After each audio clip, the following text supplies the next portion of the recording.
It's a little bit red. Still? Yeah. Are you guys making a film? Yeah? Oh, yeah.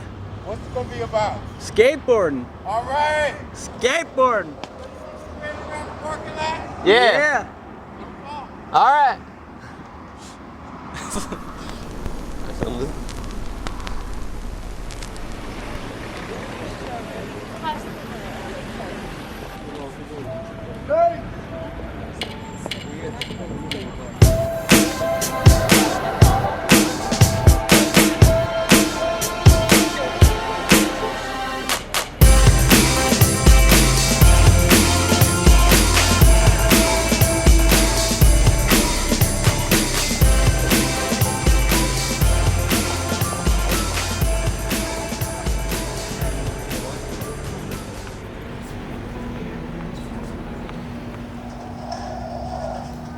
Whoa, maybe above coke. Maybe. That's so good. We'll never know from you. Yo, Riley, what up? I know Josh Davis is in here too. This is pretty rad. This is the space. This Matt Whitlock's like Rec Metals. This is what Rec Metals used to be.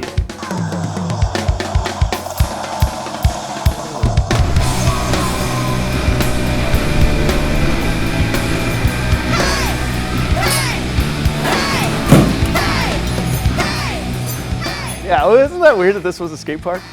This space back in 1988 was a skate park named Ramp Ranch. Greg used to skate here all the time. He was just a little guy. He was probably like 11, 12 years old. I have a photo of Greg doing a rail slide right in this location. There was a pyramid back here. This wall was taken out.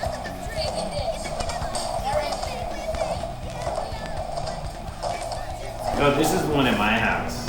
Paul had a one that was like 3 times as wide. It's huge. Me and my friend Ryan were like, okay, we know this guy that has a mini ramp. We got to go to his house. And we got the courage to go up there, knock on his door. And Paul's dad, he opens the door. He's like, what do you want? Can we skate your mini ramp? Oh, there's some stoners here that want to skate your ramp, which was funny because we weren't stoners. We just had long hair.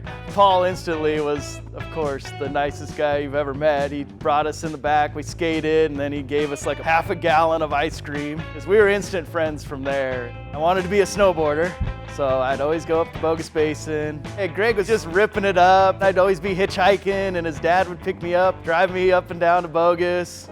I was watching a video with my dad, Animal Chin, and he was like, no one else kicks the same way you kick. I think you're doing it wrong. And so it's because of my dad that I stopped pushing Mongo. Fort Boise was first getting designed. We made a clay model of Fort Boise. Paul and I took that into the first meeting for Fort Boise, and that's basically the design that they built. I can't even believe how roads turned out. That's insane. It's a whole different generation doing completely different style of skating. But you watch Riley and you watch him head towards the wall, you're like, I have no fucking idea what he's gonna do. It could be anything. I love those skaters that fuck with your mind a little bit. I was inspired by Paul and Greg when they opened their shop 15 years ago. They gave me the courage to quit my job, pursue my dreams, and start my own business. I'm just proud of them for everything they've done. They've changed my life, and they've changed a lot of people's lives.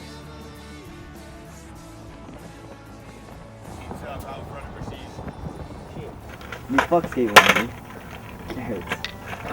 Get that 20 yards. I'm my back full.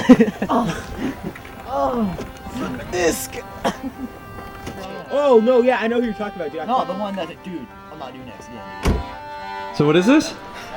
So all the product that people sent me over the years that I didn't want to wear that I really liked, I kept. This is just one. I got like 30 of these, you know. Well, I had this obsession at one point in my life that I was gonna collect every Prestige shirt. Like this was my favorite, dude. Photo that I think you posted of Leo Romero, you know, wearing this shirt. All these things Matt Chambers would send us. It's like a show in Paris or something. Keep on doing your thing. This is 2015. That was like 5 years ago. He like hand colored a hamburger on it. See the burger? But it goes with this hamburger t-shirt that he made. Oh, this is also one of my favorite ones. That's a sick one. That was right when you opened the pizza shop, huh? Mm-hmm. Don't tell Paul and Greg, dude, that all these shirts they've been giving me, I've just been hiding on to. Anybody want a cliche shirt? Dude, I was looking at this clip the other day of you, and it was when you used to skate the cliche boards, and it was like, you just focused it, and you like popped it up, and it just went like, whoop. The first time I met Lucas was at Eagle Park. This is fake, dude. This is not a true story. Yeah, it is. I remember. He just came in hot, and I was like, oh, sorry, dude. Like, was I in your way? Luke was just like, yeah. You were skating the Prestige board, not the green guitar. Oh, that's right. It was like this hierarchy, like Prestige was like, damn. You would like just think about it. Like, it's so funny because now it's like I'm such good friends with all those people. You would pick me up every single day. I'm driving downtown every day now. I had a car. That's when I got on Prestige. I think Paul called me. I don't know how he got my number.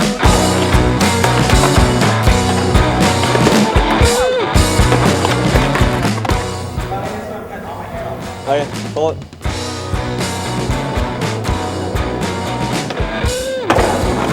I feel like I was lucky to have that shit because I would have been some weird ass motherfucker growing up in Eagle without skating and like not having those guys tell me what was cool. I would have probably been who the fuck knows what the hell I'd be doing right now. Oh, that was sick. I almost caught my board. I don't even know what fucking... Yeah, you got it.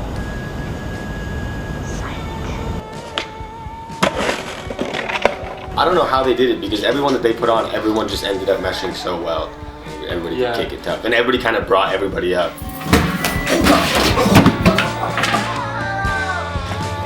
I got it. Oh shit. Scared the shit out of me.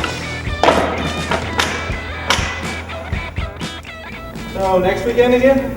Yeah? Like Carter works for Nike. Like he'll be at the same thing that I'm at. Yeah. And then like he'll know the people that I'm on the trip with. The first time I met Mike Burnett, I said I was from Boise, and he was just like, "Oh, you know Greg Goulet? Yeah, of course." Especially now, when we opened the shop, it was pretty cool because getting so much advice from those guys, and you can trust them. They've been running a business for 15 years. That's quite an accomplishment.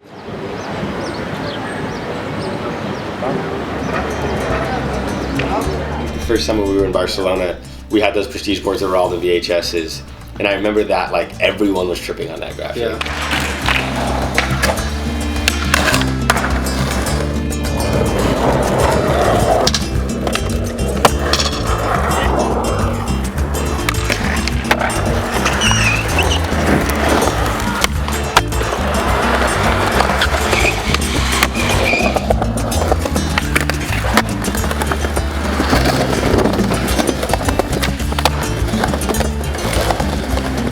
People at Deluxe will ask me like if I skated Prestige board, they'll be like what board are you skating? Like why are you not skating like a Deluxe board or something? It's like, oh, it's just the shop.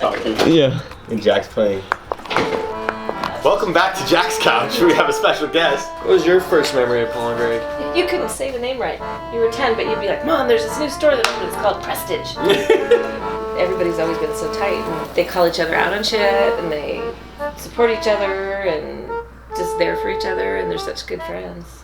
And I think it's cool that like you guys could go anywhere in the world pretty much and have a couch to sleep on, or a room somewhere, and just the connection that you all have is just this like it's this brotherhood.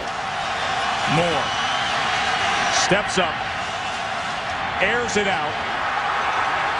Diving catch with 1 second to go. I always thought like Mac is an only child, but he has all these siblings. Hi, Mac. Hi, Shay. Hi, Mac. Hi. Hi, Dan. Hi. Hi, Dan. Hi. Hi, Dill. But I remember you used to say, Mom, my dream is to live in San Francisco and film skateboarding. And I'd be like, great.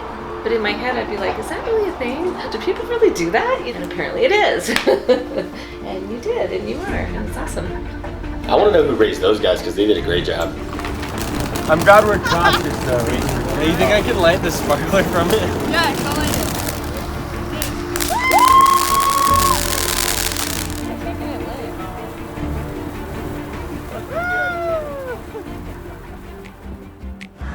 I just smacked this thing. Alright, back up.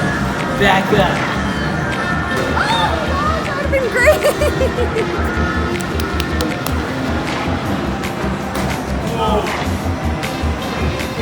That's intro sex, right?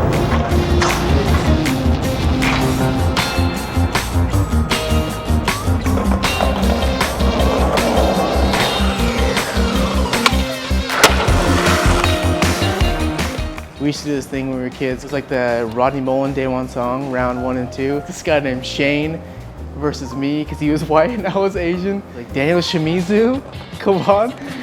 Dude, psyched me up. I wanted to cut my hair just like him, wear those like bell bottoms just like him. I remember looking on the internet for hours for the red Nikes he wears in That's Life.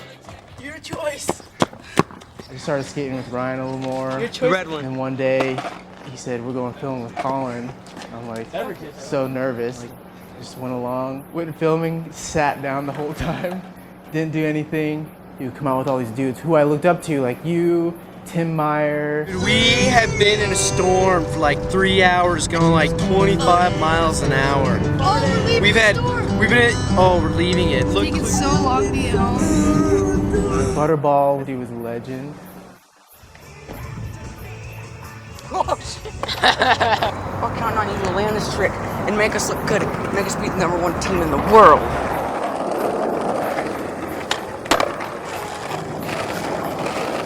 Everyone, like from the old ID skate video, it was so much fun. And everyone was hyped on everyone's stuff.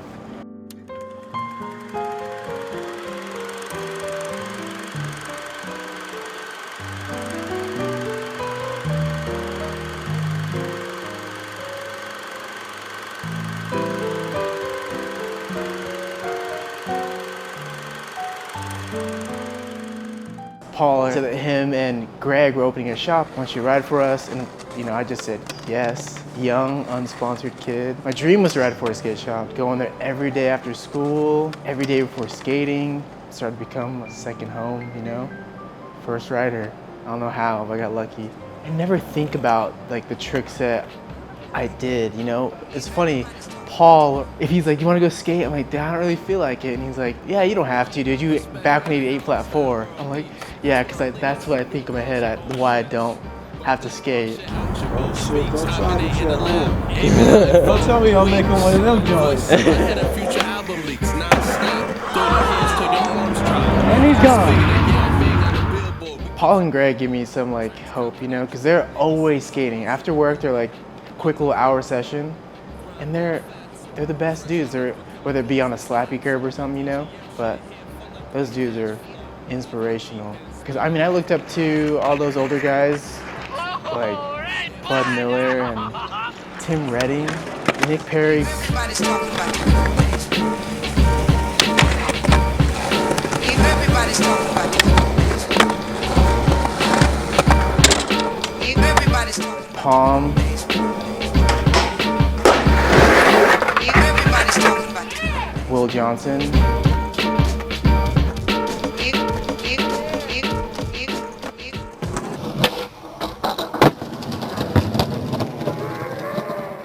They like brought me under their wing like a little brother, so I'll always be thankful for them to help shape me to who I am today.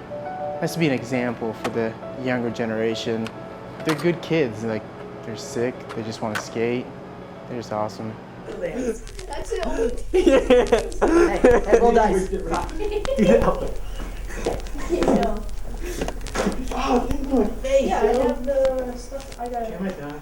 Going from like a team sport like soccer where we would have 5 a.m. practices and training and being exhausted all day, to a culture like skateboarding where it's like, you're hanging out, you're doing things with your friends, which is being around skaters was always fun. When I went to study abroad in Cuba, we'd be at plazas and spots hanging out. I think skateboarding globally gives kids and participants a type of freedom, for Cubans especially, is that it gives them a connection to the outside world where they don't think about the politics or the baseball or what everybody else is talking about. And it's cool, I think, for the Cubans to feel that, oh wow, he's just like me or I'm just like him.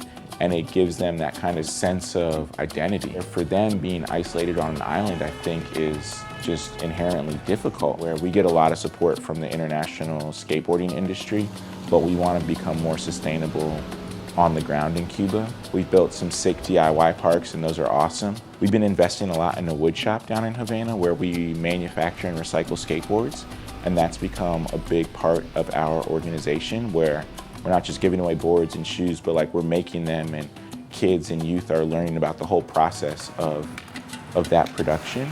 You know, Lucas is one of those just special people with like an amazing energy, and he was telling me when I first got up here, he's like, yeah man, you know Miles, like when I first came to Cuba, that was like a few months before I like really committed to doing push and pouring. Having that Cuban coffee, you're talking to you about Cuba Skate was like always kind of motivational for me. And then to be able to host an event and fundraiser at a place like Push and Pour was really special. To go into Prestige, know people in different cities that I would have never traveled to. I think it's one of those things where places are only as special as the people that live there. And Boise's a cool city in general, but like to be able to have those kind of tour guides and that love the city and the city seems to love them right back. Oh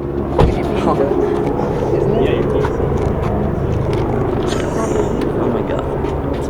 I'm gonna take your camera. Cool, what happened? Broke my college. What? Broke my collarbone. Yeah. Fucked up. Do something cool. I don't know cool to do.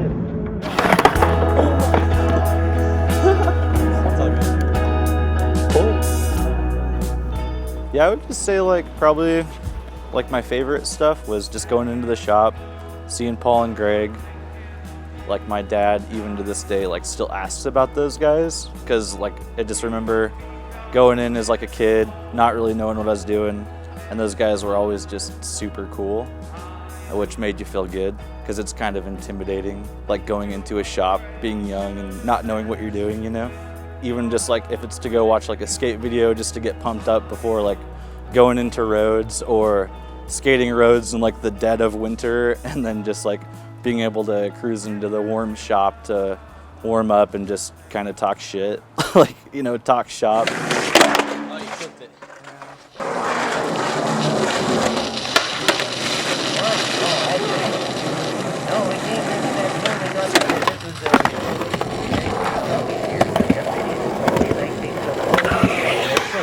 They all look very attractive. Your act number is the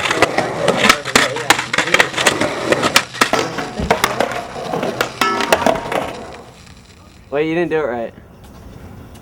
It's gonna be like, Ollie? Yeah, filming for Sink or Swim was probably like one of the most memorable parts of my life, just because like we essentially were just like a unit. Colin, Louie.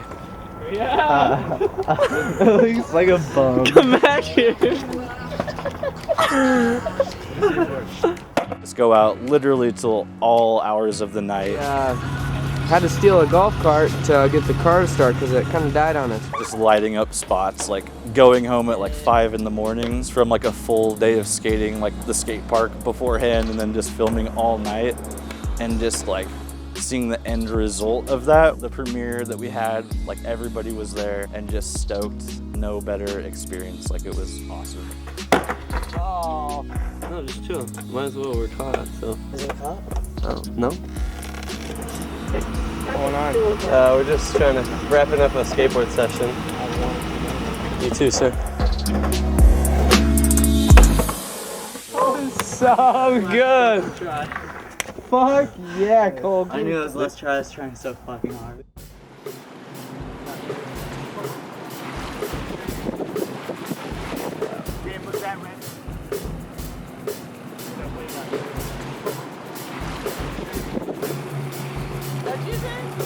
Did you ever professionals?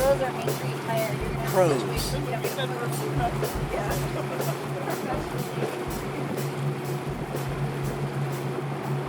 Should I go overboard?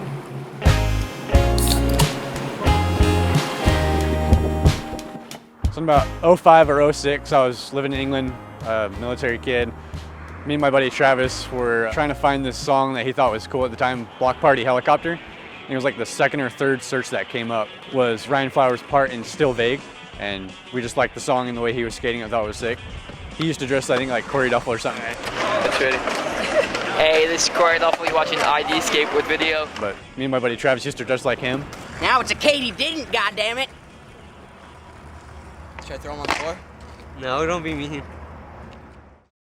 That was probably my first time hearing about Prestige. We started skating exactly like them, trying to jump off the biggest thing we could find. And then in 2012, I joined the military myself and moved out here. My first base was Mountain Home, and met these guys, met Dylan Castillo, Ryan Flowers, and the first big session, it was like 23 people, all the guys from For the Birds and everything like that. And ever since then, I've just fell in love with the place. No way! Oh, that was so insane. Nollie North, dude.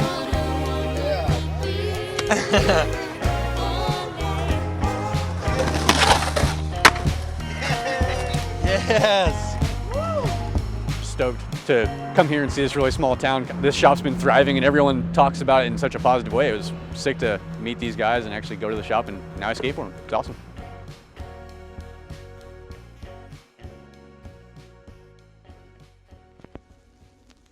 Being a girl in skateboarding back in the 70s, I didn't really know I was any different. I had tried so many other sports. I used to ride horses, I was on the swim team. Skateboarding is something that you could learn at your own pace. There were no instructors, there was no lessons, there was no time you had to be there. Skateboarding opened up so many opportunities for me, especially as a teenager. You can go anywhere in the world and you're part of that family instantly, and that's something I don't think I would have had without skating.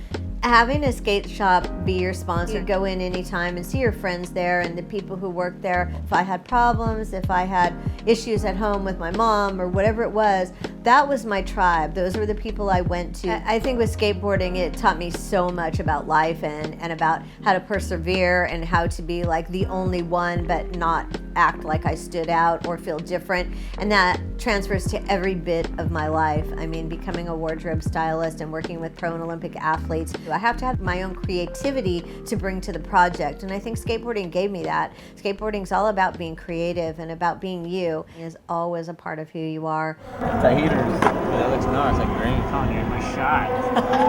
Good shade. Look at that. That thing's all like amazing. puffed up. Yeah, it's so infected. Look at that one. Now we're talking.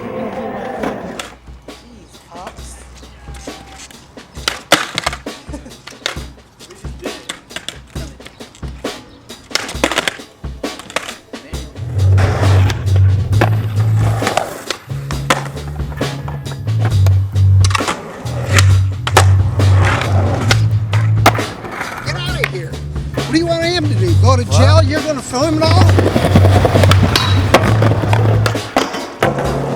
My new best friend, Colin. Look at the comparison.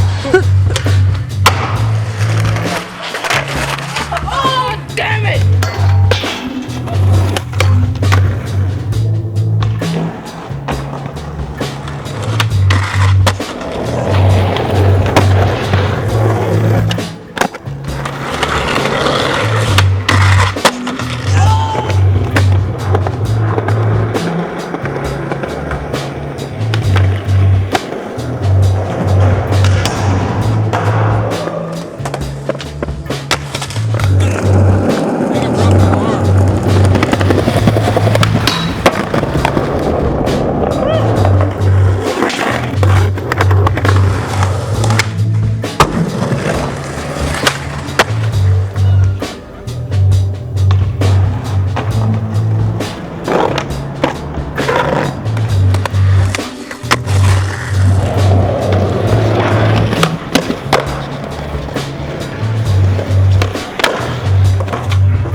call me. Fuck you.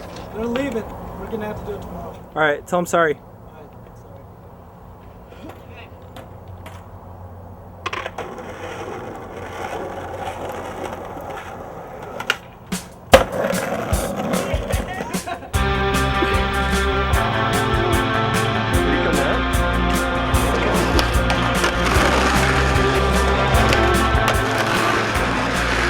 Garfield's had a long day.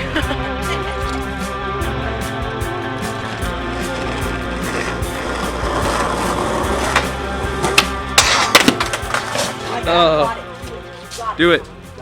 Do it. Just do it. Do it. Do it. Do it. Put your back into it. That was the sickest thing I've ever seen my ass. Or in my Can I see the one that I landed on? Fuck yeah, it looks so much cooler than the other one. So we'll start from the beginning then, basically. All right. So first board I got 5 days after my 13th birthday. With skateboarding, I feel like I always kind of stuck with this niche that I found when I was young, like those brands and skateboarders and everything like that. At Rhodes, at BJ Bendler, I was like, oh, that guy's sick. He dressed really cool, all black, obviously. Like one of my favorite, Ryan Weeks. We lived down the street from Bud Miller, Nick Sword, Chris Eby was like a block away. So like I grew up around all those dudes. Bud had like a mini ramp that he had built at his house, and like we could go over there and skate it when we wanted to. And then eventually, like when he moved out, he gave me the mini ramp. It's really cool.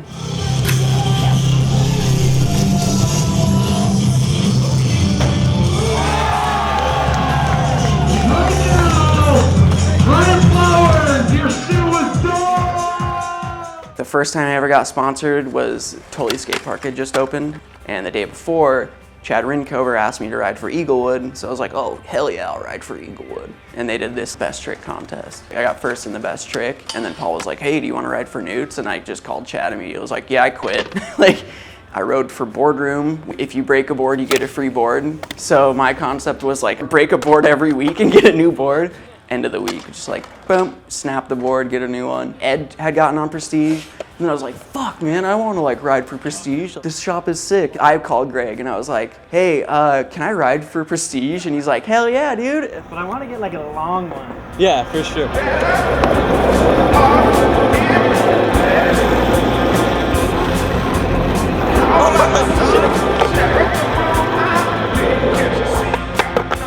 Kind of choose your own family, and you know that you can go to them because they're gonna hold you down, basically, you know. Paul and Greg like my two dads. Wow. I put my hair in the half a cheeseburger, and I went up and got a new one. Our bosses, Paul and Greg, would be so fucking happy when they see this shit. Dude, Paul and Greg are the When Prestige came in, it was just like, we are a fucking skateboard shop. Like, that is what we are. And for us, like, we took pride in that. We're a straight core shop of like these people that are just cool as fuck. Like, I really wish that I would have learned how to skate transition way more. Kelly Williams, who is like a complete natural at it and just crushes it. Next try.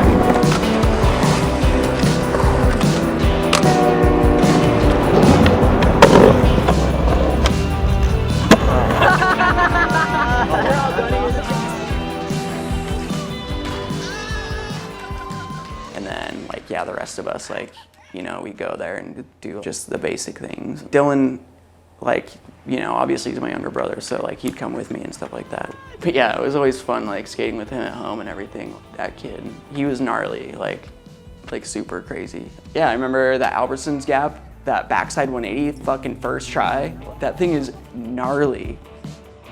Me, Ed, and James like always really thrived off of each other. I don't have any money.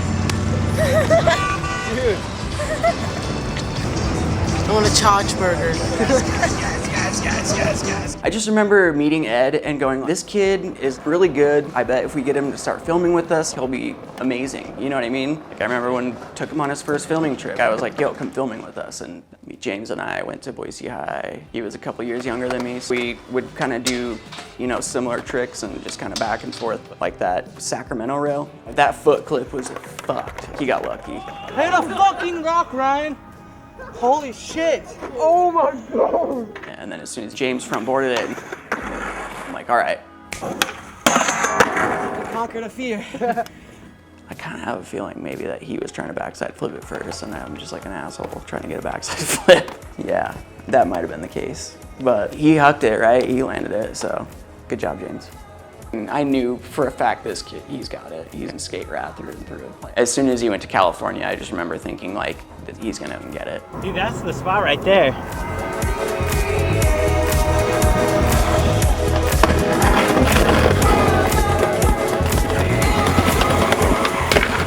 Kid that like, we got in trouble, like me trying to call him out of class in high school.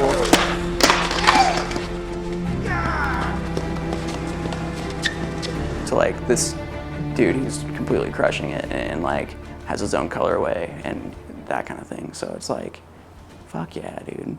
So stoked.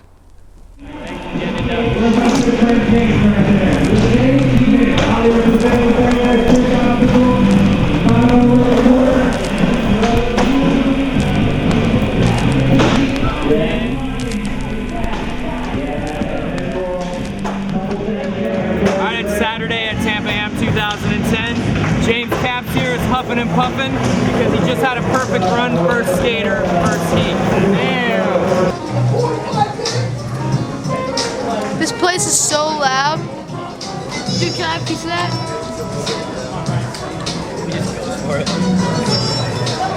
No, James, you may not have a piece of that. Like seriously, we'll do if you want to do another one. If you want. It kind of looks better than shit. This looks good. I mean, well, like. These this increases the value with them being signed. What if that was your shoe sequence? Beginning of 2018, like spring, Steve's the Lakai team manager hit me up about getting a colorway.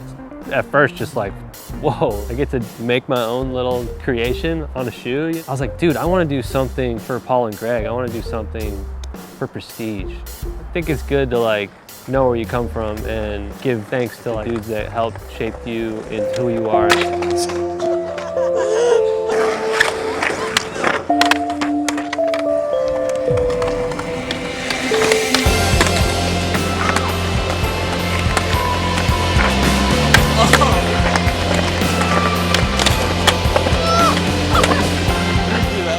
And then I was just out skating with Mac and I told him about the idea and he was like, you should do something with the colors of the shop. And then I was just like a light bulb. Dude, what if the birds were just pulling on the flare? It's pretty much everything that the childhood dream of skateboarding for me, all in one. My hometown shop and Lakai is the shit. When I was a kid, it was like, those are the dudes. Lakai is the sickest brand. Yeah, so all the homies coming up and saying congrats, showing love, and like that was a sick feeling, you know. Definitely like feeling of like accomplishment. To have my own colorway of a Lakai shoe is a big deal.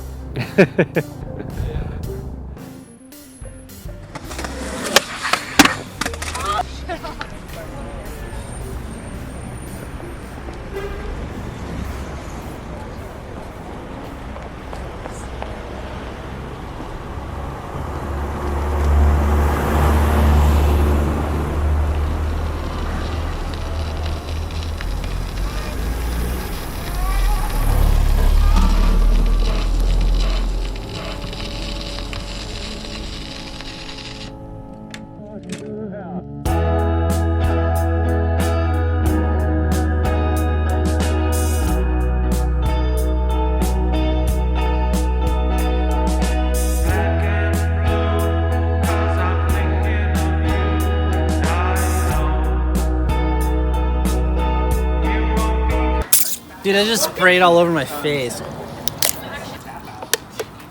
Oh my god, dude. There's still some more left. Dude, get in there.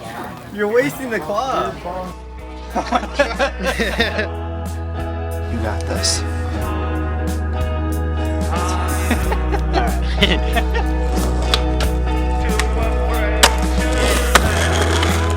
Holy fuck.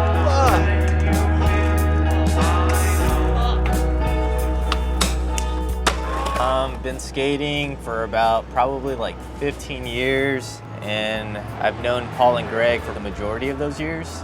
I've always done art since I was like a little kid. Like late middle school, I was really into Foundation and Toy Machine, and I continue to love what Toy Machine does. I think that's probably a lot of people who do art and skate would say inspires them is Ed Templeton. So in 2016, Paul and Greg approached me that they wanted me to do a graphic for them, which was pretty crazy to me when they asked me. Top of a Man pouring wine into a glass and a lady holding it.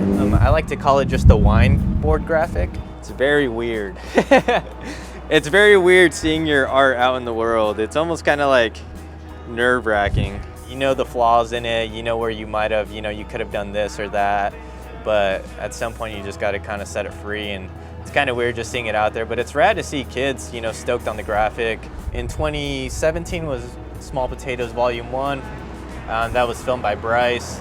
After doing some work with Prestige, Josh Davis was working on getting a shop opened up here in downtown, and Paul and Greg actually told him to kind of like look into my work, and then from there, me and Josh started talking, and I actually ended up helping him design his brand. But it really all started with like kind of Paul and Greg asking me to do that board graphic for them.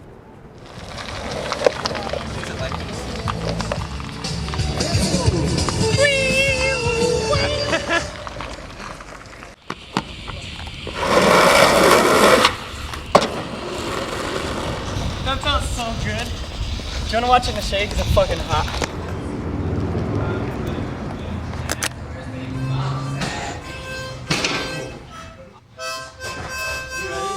Play it, dude. Play the blues. I woke up this morning. Still not yet, though. With that brown bottle flip. And it's empty now. I think I'm rolling, boys. All right. See you, Paul. We out reflecting back and thinking about how patient they were with us. Like, when I was 18, I thought I was old and wise and fucking knew it all. And they put up with some dumb shit. Watch this. I got something. Yeah, look at these legs. Shut up. For me, that's family. I can call them 20 years later, and they're like my bros. When I was 18, I left Idaho for Philly. I was sleeping in a car park. I panicked. I called Greg. Dude, I don't know what the fuck I'm doing. And he just put me in touch with someone. Boom, next thing you know, I have an apartment in Philly. Right when Prestige opened, it was the beginning of the like Nike SB Dunk fucking madness. And I would call every day, when does the Pee Wee Herman come out? When does the Jedi Dunk come out? And if someone did that to me when I had my shop, fucking hell, I'd have just hung up on them. My crew was me, Jeb, Josh, and Andrew Dunn. Brand new.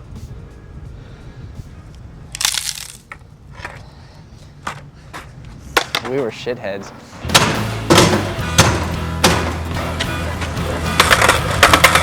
Stop. Drop the road. That sign say right there. I don't go to school. What's, can't read? Well, Maybe I ought to go back to school. You gonna make fun of me? There's some clippage on that. Clippage. When I grew up, Rhodes was a rail and a pyramid under the bridge.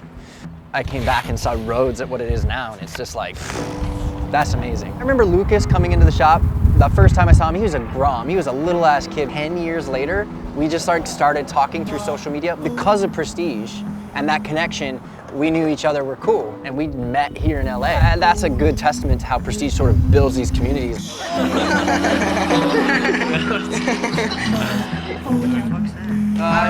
Alder was filming while me and Nate were talking. How cool. It was stupid. And I hope that more kids just see how important those people are. They're role models, and they set a really good example. So thank you guys for that.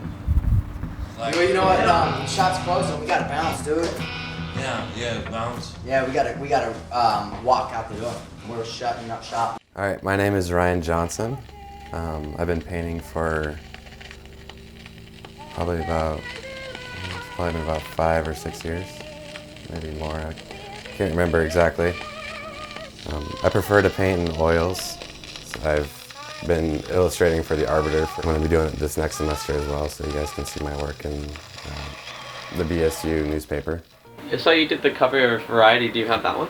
Oh yeah. Let me grab that. Let me grab. First cover? Yeah, it was the first big cover I ever did. Here. Kind of getting to be a mess here. I'm a messy dude though. Okay.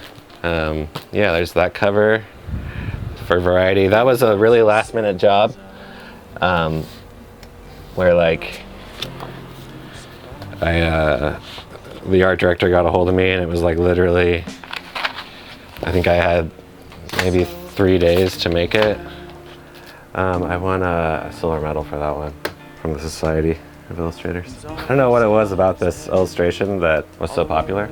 I think people are just into the dramatic effect of skating, but it is funny because I was totally inspired by, you know, my time as a skater. So the first skateboard I ever got was at Newton Herald's. I went with my mom. It was probably 2001, 2000, and Paul, he sold it to me. Enjoy board, a yellow graphic with the black panda. You know, I probably learned to do my first kickflip on it. I just never got as good as these guys, so I think that's maybe one reason why I started to focus more on, you know, drawing and painting and my art skills. Oh, the AC unit was my skate group, so the skate group I was in with Mike and Mark and AJ. But yeah, I guess you can see this, look at that. That's totally what that was inspired from. So this was the sketchbook from the time, 2009. So Prescriptions was like the first video that you and I worked on together. Pen and ink drawings that you were so kind enough to to put on the jacket, you know. Really, I was still just a college student then. Didn't really know what I was doing, just lost as an artist. But you gave me the freedom to just do whatever I wanted, and that was nice. And I just loved drawing these, like, doing these lines, these pen and ink lines, and drawing houses and architecture. And I mean, that's sort of stuff that I do now still, you know, drawing landscapes and drawing buildings and people and the scene, you know. It's sort of like, I can see how this looks like I made it, but compared to the work I make now, it feels like 1,000 miles away, but yet it still feels like me. It's been 10 years ago. I've never tried to tackle a 4 feet by 4 feet canvas before, so it was an interesting experience. I'm sorry, guys.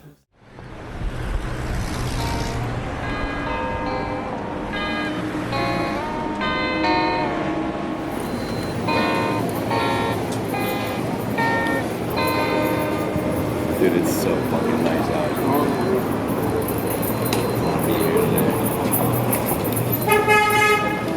Okay. Riding a bike. Oh, good. Bad. You have a good day, okay? All right. See you later, bro. Everybody thinks FTC is like this huge shop or whatever, but we're really not. We're the same as like any shop in any town. And any shop in any town that really kind of cares about skateboarding really does the same thing we do. Like when I met James and Lucas and anybody really from Boise, they always are like, oh, we rep Prestige. So then in my mind, I was always like, oh, that's a cool shop. If I ever go to Boise, I gotta connect with these dudes. We have something in common. We're both in this for the same thing. And I always try to treat shops like that with respect. There's a shop in every city that's like that. The real shop. I like to say, you know, a shop like Prestige, I was always, oh, these dudes are super cool. I want to meet them. Those dudes really care about their community. And they have for, what, 15 years now. You get down with them not because the company's super cool, it's because that person's cool and they treat you with respect. Greg and Paul seem to be extremely respectful, supportive people of the skateboarding community in Boise. So I got nothing but love for them, you know. Skateboarding seems really big when you're cruising around Orange County or you see it on TV all the time, but when you actually go to cities away from the coast, you realize it's very similar to how it always has been. A welcoming environment for misfits and weirdos. I went to college in Boulder, Colorado, and there at the skate park was my first interaction with snowboarders. My friends and I got a job at High Cascade Snowboard Camp for the summer, and that's where I met Greg Goulet. He was always very cheerful, so we got along just fine. Present-day skate shop, the spirit remains the same. Prestige still acts as that clubhouse.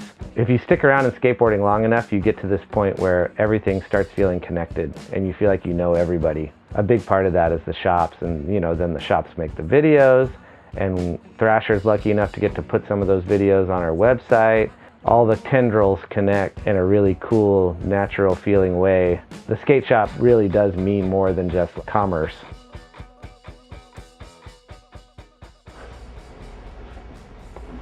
Kind of don't want him in the background. All right.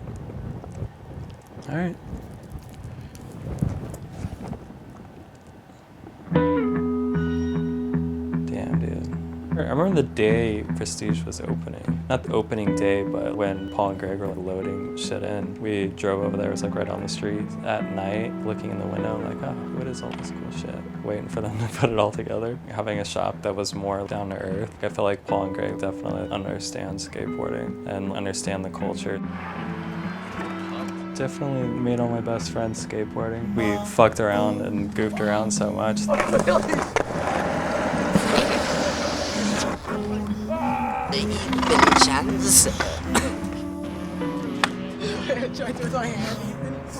watch. Oh, that was tight. Let me snap it with my hand. Okay, you ready? Never can predict how the day is gonna go.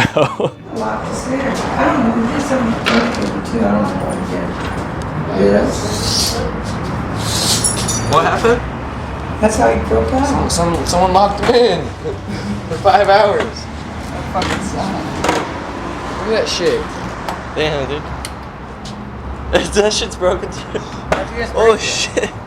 Just going on like little quests is always like addictive. What? I feel like we got defeated.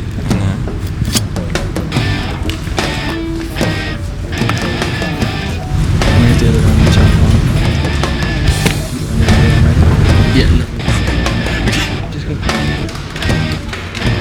Who do you think you are? Don't you know who I am?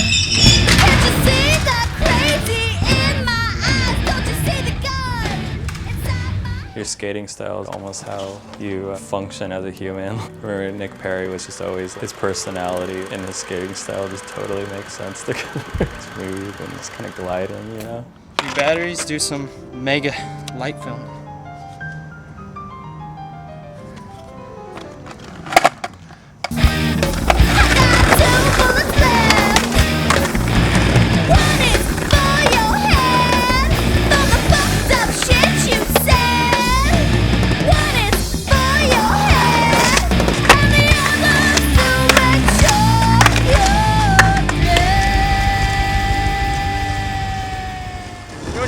You just want to delay because it's fun.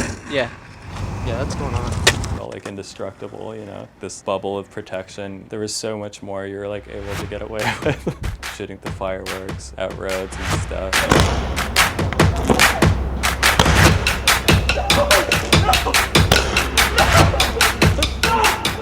Developmental moments for all of us. First car, we could go places. Like it was like this open world, you know.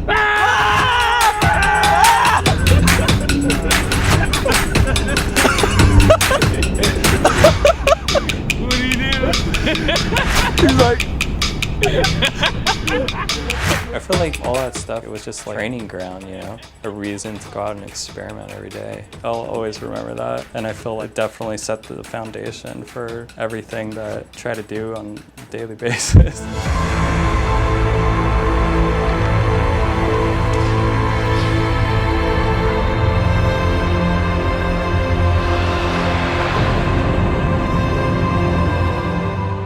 Sink or swim was challenging for me. That was like the first project to experiment with all the techniques that we had learned. It was nice to have like a platform where we had a skate shop that was gonna help produce the whole thing. Literally the night of the premiere, Paul and Greg were sleeping in my apartment. Like, Ethan, you got this. People were like showing up to the premiere. Our first time watching it was at the premiere because literally you ran in, plugged it in and played it. For me personally, that was like my first experience of just like working together as a group and like building something. Premiere is going to be in December of 07 at the Lim, right? Lim District. Alright, let's do it again. Alright.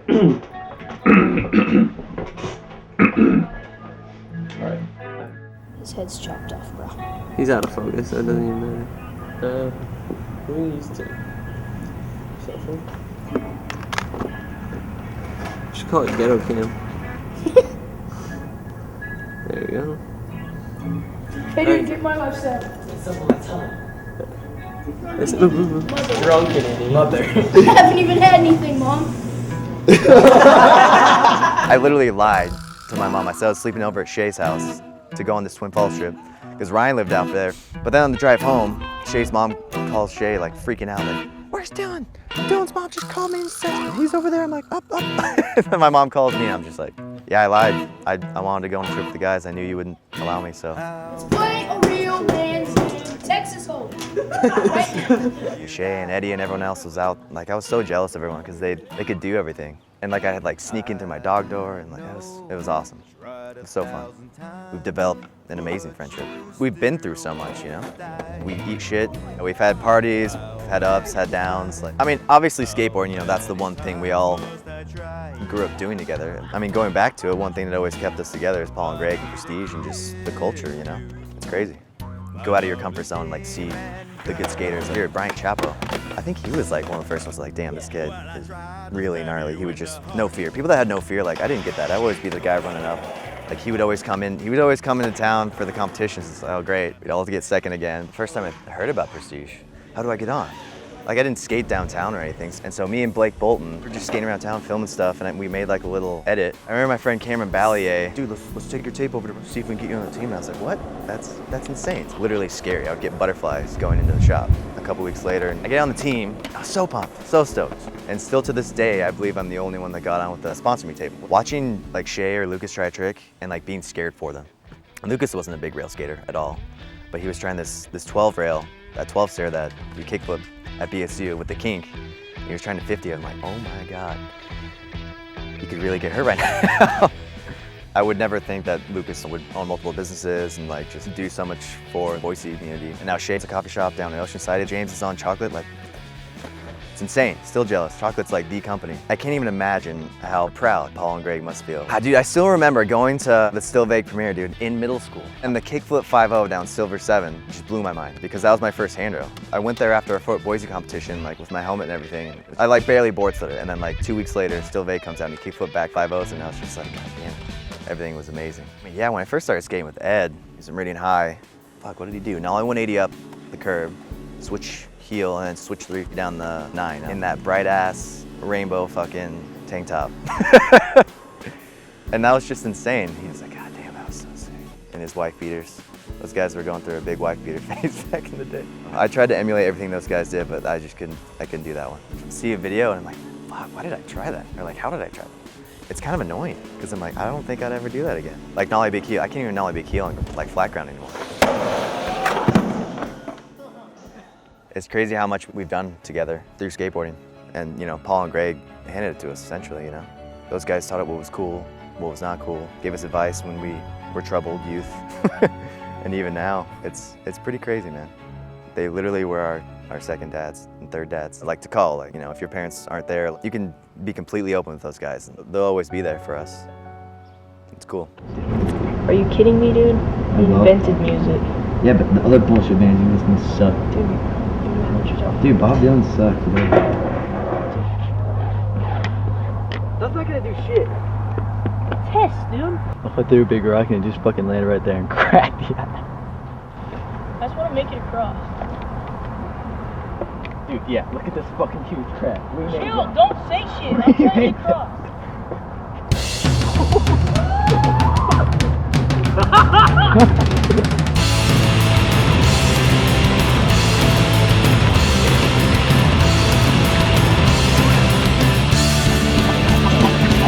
Shay's driving the Camaro! What? Oh, that's so sick!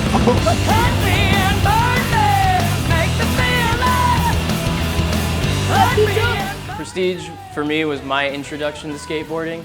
I skateboarded before I ever went into the shop, but not too long after they opened, it made me realize that this is something that I want to do for a really long time. Greg and Paul like made me feel like I was cool, even though I know I was like the lamest thing walking in there.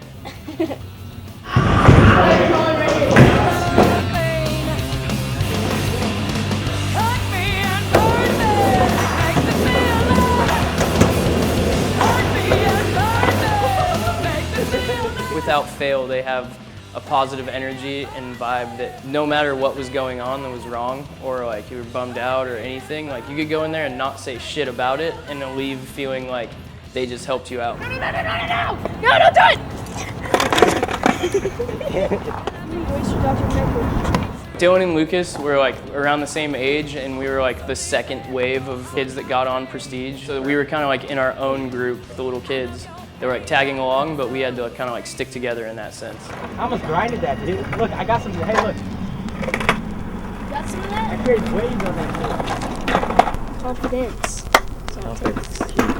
Because once you get the negativity going, it just doesn't happen. Confidence. Con 5 beams. I was going on a lot of sessions where I wasn't even touching my board. Like I was just watching how you're supposed to act on a session where people were filming, you know, because like James and Eddie and everybody were so like above everybody else. I just feel like I was intimidated, but in a good way, to like sit down and actually see how like this is supposed to go and like how I'm supposed to act. My back is so big now. God damn it.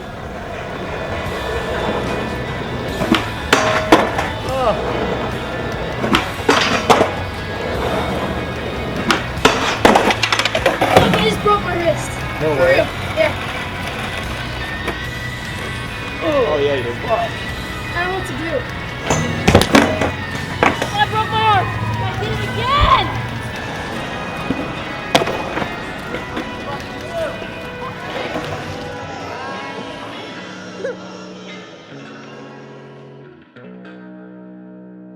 I met Riley when he was on a skate trip to Salt Lake, and then they came out and they stayed at Lucas's dad's house. You know, years later, out here in California, everybody that I was with and everybody I lived with were skateboarders, like professionally. So going to a coffee shop every morning and meeting up, and with me in his ear whispering, you know, like, we could do good coffee, like I can make good coffee. It's a combination of everything that we like to do. Skateboarding, music, coffee, all under one roof. It's pretty surreal for sure. Like seeing Prestige start from where it was in the very beginning and how they evolved it to make changes to how they wanted it from day one to 15 years later is like something to look up to. Like, okay, we just need to get our doors open at Steel Mill and then we can grow and evolve it just the way they did.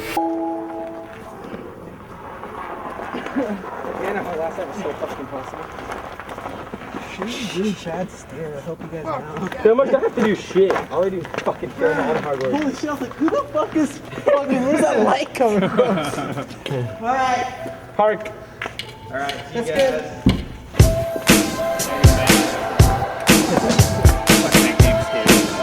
He's dead.